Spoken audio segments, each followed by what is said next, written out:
Hello mes chers tous. Alors je viens aujourd'hui vous parler de la prochaine pleine lune, celle du 25 mars 2024. Une pleine lune avec, éclipse. Donc elle aura lieu à 8 heures du matin dans le signe de la balance pour la lune, sur l'axe balance-bélier, puisque dans le bélier nous avons le soleil.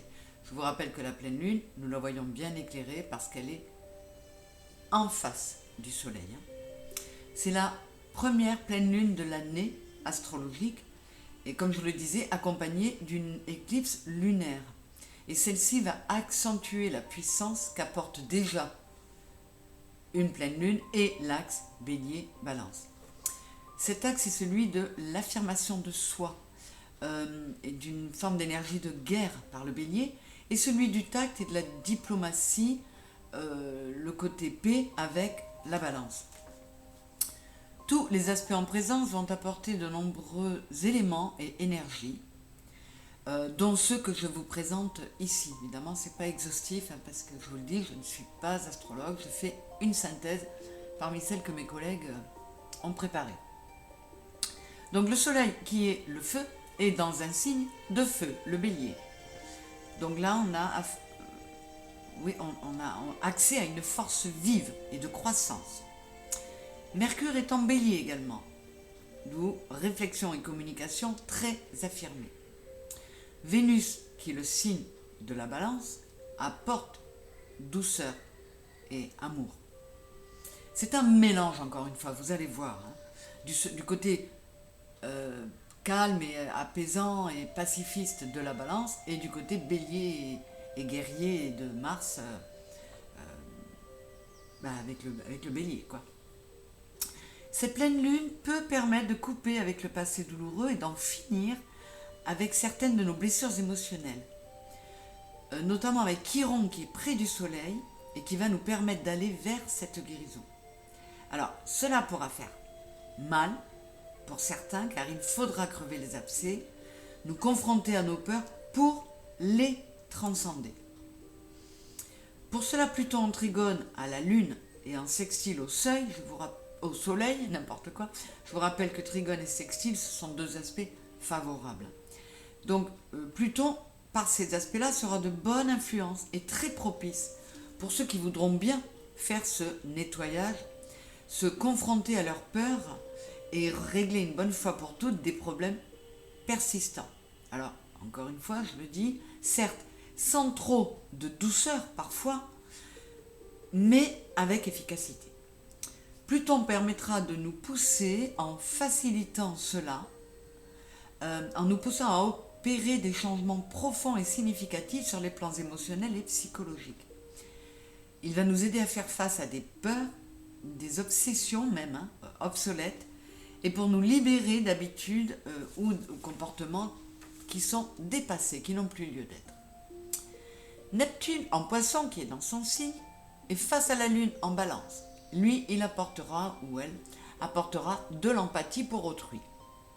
Et dans cette configuration Bélier-Balance, c'est important cette notion-là. Uranus est aux abords du Soleil et nous demandera à chacun de penser à soi, mais aussi aux autres. Et pourrait nous pousser à être un peu trop réactifs parfois. Donc, attention. On doit faire attention à nous, on doit faire attention aux autres et on doit être attentif à nos réactions. Un petit peu peut-être ou belliqueuses ou un peu trop fougueuses. Elle va nous amener à des questionnements du type comment je me positionne par rapport à ce que l'autre en face de moi ressent. Donc on tient compte de soi mais on tient compte des autres. Et donc cette pleine lune va être particulièrement propice. Une excellente phase, donc propice et une bonne phase pour la libération.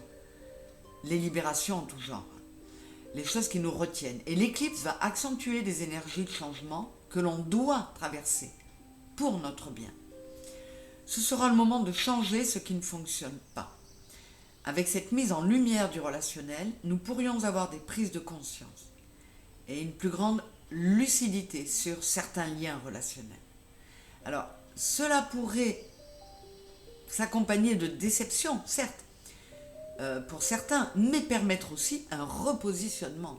Qui dit repositionnement dit on est plus centré, on est mieux aligné, donc on est mieux.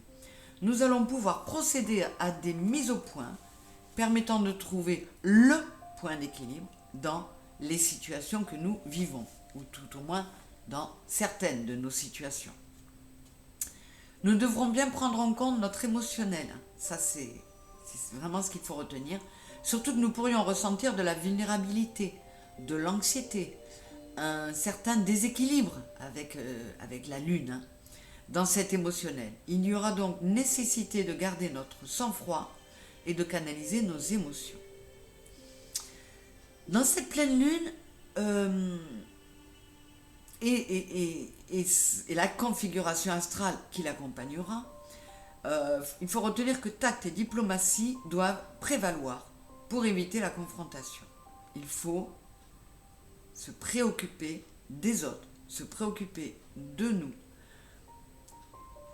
aller à la communication et à la discussion, mais avec tact et diplomatie.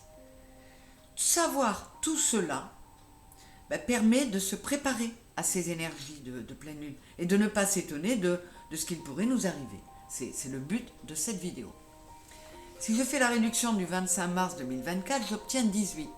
18 est l'arcane majeur de la Lune. Donc cela ramène bien à tout cet émotionnel dont il a été question dans ma synthèse. Ça résonne bien encore une fois avec l'arcane majeur. La Lune, elle est capable de nous émanciper dans nos peurs, de nous confronter à nos blocages et blessures profondes qui nous empêchent d'avancer. C'est exactement ce dont il est question. De nous rapprocher de nos émotions et de mieux les comprendre, ainsi que celles des autres. Dans cette phase précise, sur cet axe, il est important de s'occuper de nos émotions, mais aussi de celles des autres. Voilà ce qu'il en est pour cette pleine lune du mois de mars. C'est la première de l'année astrologique. Elle est avec une éclipse en plus. Donc, vous l'avez bien compris, encore une fois, ça va être, comme je dis, un peu one again. Mais je vous fais ces synthèses pour, comme je l'ai dit, vous aider à vous préparer ou à poser quelques jalons. Un homme averti en vaut deux. C'est ce que je viens faire avec ces synthèses. Je vous fais des gros bisous. Je ne vous promets absolument pas de mettre vos tirages en ligne parce que je suis très occupée en ce moment. J'espère pouvoir faire des tirages de pleine lune, mais je ne le garantis pas. J'essaierai d'en faire pour la nouvelle lune, ce qui est plutôt le rituel. Mais si je peux vous mettre un petit tirage pour la pleine lune également, je le ferai. Voilà, je vous remercie d'avoir écouté cette synthèse et d'être là et puis de liker et puis de vous abonner parce que il y a des événements qui font que les abonnements sont en régression plutôt qu'en augmentation. Donc merci de m'aider à redresser la barre et à repartir dans le sens évolutif, dans le bon sens, je veux dire. Je vous fais des gros bisous et je vous dis à très vite. Au revoir.